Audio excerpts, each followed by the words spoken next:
नमस्कार दोस्तों, स्वागत है आपके हमारे यूट्यूब चैनल SKBP न्यूज़ में। दोस्तों आज मैं दबंग स्टार खेसारी लाल यादव से जुड़ी इसमें वीडियो में आपको जानकारी देने वाला हूं, तो इस चैनल को सब्सक्राइब करके नोटिफिकेशन बेल को ऑल पर सेट कर लीजिएगा।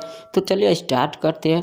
दोस्तों आज सुबह सुबह 7 बजे खेसारी लाल यादव यानी दबंग स्टार खेसारी लाल यादव जी का एक बहुत ही प्यारा और बहुत खूबसूरत छठ गीत को रिलीज कर दिया गया है।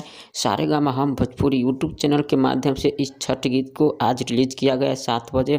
और देखिए दोस्तों, अभी तक ये गाने पर अभी तक लगभग व्यूज 3 लाख से अधिक इस पर व्यू आ चुके हैं और लाइक के मामला में भी 74,000 से भी अधिक इस पर लाइक आ चुके हैं।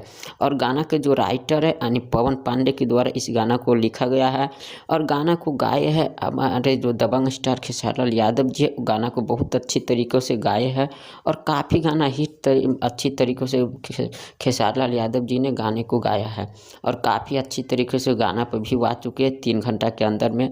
दोस्तों आप लोग ने खेसारी लाल यादव जी का एक छठ गीत सुन लिए या नहीं सुने हैं, नीचे हमें कमेंट करके ज़रूर बताइएगा। और इस तरह के वीडियो देखने के लिए हमारे इस यूट्यूब चैनल को भी सब्सक्राइब जरूर कीजिएगा।